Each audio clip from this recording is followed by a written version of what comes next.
Welcome back. Now that we have our drone in our new project, it's time to start coding some functionality for our drone. Now, our drone itself is going to need a blueprint. We can't just bring in our SM drone. Well, we could, but it's not really going to do anything. It's just a static mesh actor while it's in the world here. We can press play though, and we can fly around, but the drone is just going to sit there, right? We want our drones to be active. In fact, we want it to be hostile. I'd like it to turn to face us and chase after us. I think that would be nice and ominous. Then our game will have an adversary. So I don't want my drone static mesh in the world. I want an actor, and for that, we're going to need to create an actor blueprint. So in the content folder, along with assets and maps, I'm going to make a new folder called blueprints, and all of my blueprints will be in my blueprints folder. Looks like I forgot an S there. So in blueprints, I'm going to make yet a new folder. And in this folder, we're going to have our drone actor. So I'm going to call this folder drone. And in the drone folder, we're going to make a new blueprint class. So right click, choose blueprint class. And yet again, we're going to choose actor. Don't worry, we're going to get into the other classes. Right now, we're still at actor. And as we've seen, we can do quite a lot with just actors, right? So until we've learned enough to start using the other classes, we're going to stick with actor for now. So choose actor, and we're going to rename this to BP_drone. Or if you want, you can call it bot. I kind of like BP bot because it kind of fits the name of the project and the theme. So I have my BP bot. I'm going to double click it to open it. And since we set our asset editor open location to main window, it just pops up docked right here. And I also don't need my SM drone, my M drone, or my M drone glass. So I'm going to close those. And here in BP bot, I need to set up my drone. I need to give it a static mesh. So I'm going to select my default scene route, click on plus, and search for static mesh, and choose static mesh. And I'm going to call this bot mesh. So we have a mesh for our bot. Now I can set its static mesh by clicking on the drop down, and our project only has one option. So it's SM drone. We're going to select that, and notice that our drone is already facing the correct direction. We don't have to rotate it. How nice. So we really don't even need to attach it to our default scene route because we don't need a rotational offset from the root component. Our bot mesh itself can be the root component. And we know how to make our static mesh the root component, don't we? I'd like you to think about this and do it before I do it, just to see if you remembered. That's right, we can click on it and drag it onto default scene root, and now it becomes the root component. And we can prove to ourselves that it's oriented correctly by dragging one of these into the world, and we can see that its own forward direction is pointing forward. We have to go up to the icon up here and cycle into local space to see that. And now we can go ahead and rotate and see that its own x-axis is pointing forward. It's correct, so that looks great. I'll go ahead and put this back to world space. And I'm going to zero out my drone's rotation and location with the curved arrows. Now it's right here at the origin. I'd like my drone to start at the origin, but I can move my drone forward and up a bit so that every time we press play and start at our player start location, we can see the drone right there. And it's facing the other way.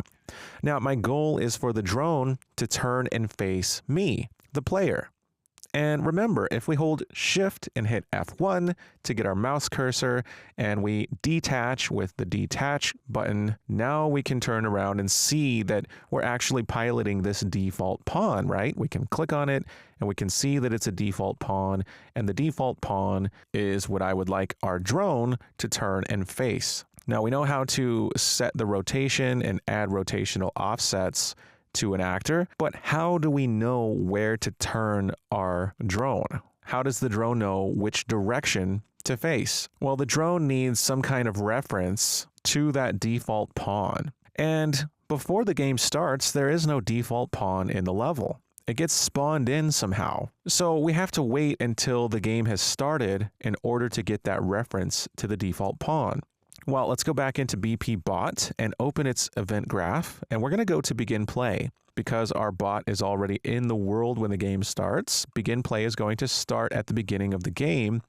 And this is the appropriate time to try to get a reference to some other object in the world. And we know that once we've started, the default pawn is going to exist and we need access to it.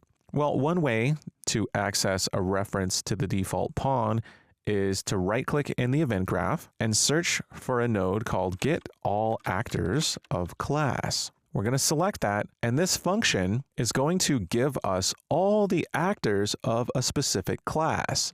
Now, we know that everything in the world is an actor. So if we were to specify an actor class with this dropdown, and if we were to choose actor, we would get all the actors in the level, and they would come out of this function through this output pin called out actors. And we see that it's an array of actor object references.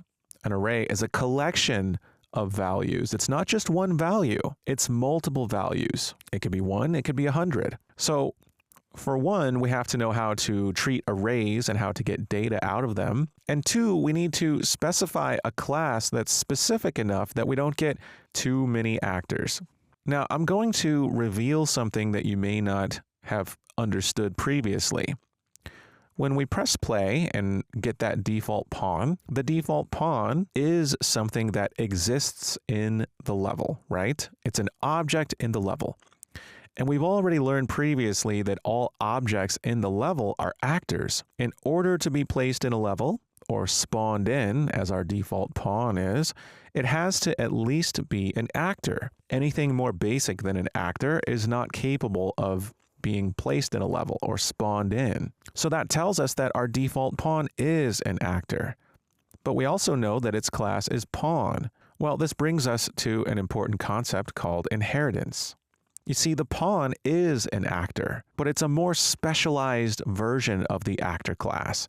It has more capabilities. For instance, it has the ability to be possessed. When we control the pawn, we're possessing the pawn. We have possessed it, and now we're moving it around. That's an additional behavior that actors don't have. So a pawn is an actor with extra capabilities. It inherits all the qualities of the actor class, but also has additional capabilities that are unique to the pawn. We say that the actor class is a parent class to the pawn class. And we'll talk more about this inheritance thing. For now, that's all you need to understand, that a pawn is an actor. But an actor is not a pawn. It's not a two-way relationship. So in actor class, we can specify pawn as the actor class. And we know that there's only going to be one pawn, the default pawn, in our level. So if we call get all actors of class from begin play, we'll get an array, and that array will contain all actors of the specified class that exist in our level. And we specified the pawn class, so we only expect to see one item in this array. And we can always loop through an array and do something for all the items in the array. To do that, we drag off of out actors and type for each. And we get a for each loop. What this does is it takes every single item in the array and executes loop body for that item. And each item has its own index, which is just an integer starting at 0 for the first item or element and incrementing for each element. And the array element is the actual item in the array. So in this loop body, if we wanted to, we could print a string, and we can print out the index and the name of the array element. We see that it's a pawn object reference, and because pawns are actors, it inherits all the functions and variables that actors have, which means we can get the get object name function, which will give us the name of the object. So I'd like to append a string and show the index and the name of each element in this array. So I'm going to get an append string node, just the append node for strings. And A is going to be the name of the object. B is going to be comma space index colon space. And then we'll add a pin and we'll convert the array index to a string for C, and we'll hook this up to print string. And print string is only going to last 2 seconds unless we change its duration. I'm going to change it to 20 seconds So now we can go ahead and play test, and we'll see that we get default pawn index 0. That's the only element in this array. So get all actors of class only got us an array with one element because we specified the pawn class. But if we were to specify just actor, then we'll get all the actors in the world. And this can be an expensive operation if there's a lot of actors in the world. Now, if we compile, we get errors now because we've changed our actor class to actor. Well, we can get a new get all actors of class node and choose actor and drag out of out actors and get a for each loop. And we can replace our old for each loop. I'm going to hold control and move my execution pin down to my new for each loop. And I'll do the same thing for the blue line to array element and the green line to array index. And I'm going to redirect my begin play execution wire down here as well. And if I remove these old nodes, I can now compile successfully. So changing our actor class has changed the types that we're using here. So we just needed new nodes. Let's go ahead and press play. And now we see all the actors of the actor class that exist in our world. And there's a good number of them. So if we're not specific enough, that array is going to contain a lot of different actors. So get all actors of class is not always the best choice. Just because looping over every object in an array like this can be expensive if the array has a lot of items in it. But we know in this specific game, we're only going to have one pawn. So we know that our array will only have a single element to access. So we're going to change this back to pawn and click compile. Notice we don't get an error when we go from actor to pawn. And that's because a for each loop that takes in actors can take in a pawn because a pawn is an actor. Now we know that this is only going to be an array of one item, right? So we don't really need to loop over the entire array. What we could do is drag out of out actors and type get, and we'll get a copy of that reference to one of the actors in the array. And the very first actor in any array has index 0. So array indices start at 0, and if we get the first element, that's going to be the first item, which in our case is the only item. So we don't need for each, we just need get, and we're going to get that first item. And just in case this array doesn't have a valid item at index 0, we can check to see if 0 is a valid index for this array. We do that by dragging out of out actors and typing is valid index, specifying the index we want to check. We can check index 0. And we can hold B and click to get a branch because is valid index returns a Boolean, and it's going to be true if 0 is a valid index. That means that there is an item at element 0, and our get node is going to return that. So we can plug that into get object name. We can still print the index 0 if we want to, and we can hook this up to print string. And if we go and play test, we'll see that we get the default pawn at index 0.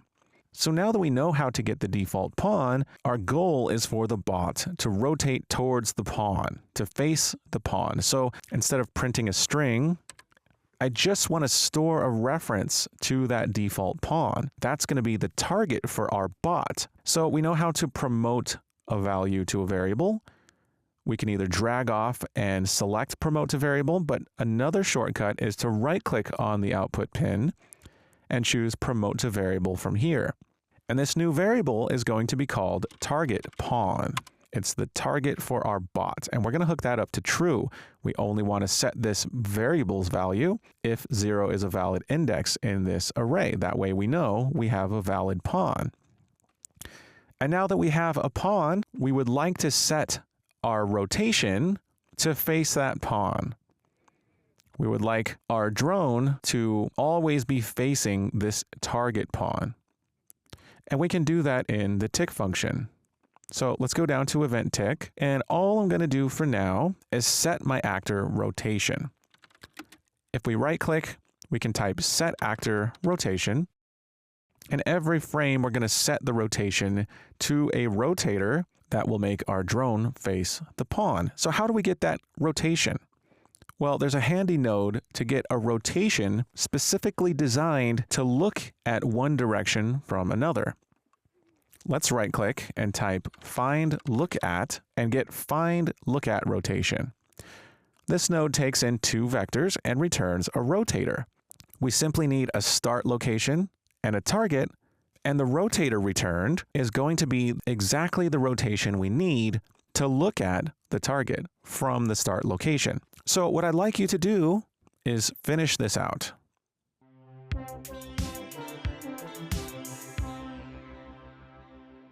This is a small challenge, but go ahead and finish up the nodes to this so that our drone is facing the target.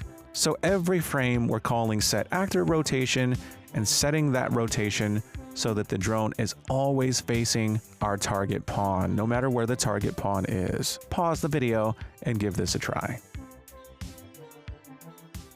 Okay, so we want the look at rotation from our drone's position to the position of our target pawn.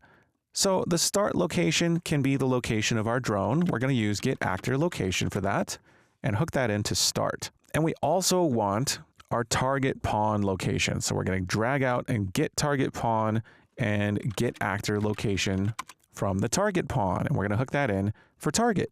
And we simply need to hook our return value into new rotation, and we need to hook this up to event tick, so every single frame we're setting our actor's rotation. Let's see how this looks by pressing play.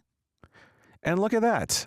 Our drone not only faces us, but if we move around, the drone continues to look at us, which is actually really creepy. But that was our goal. We wanted our drone to face us.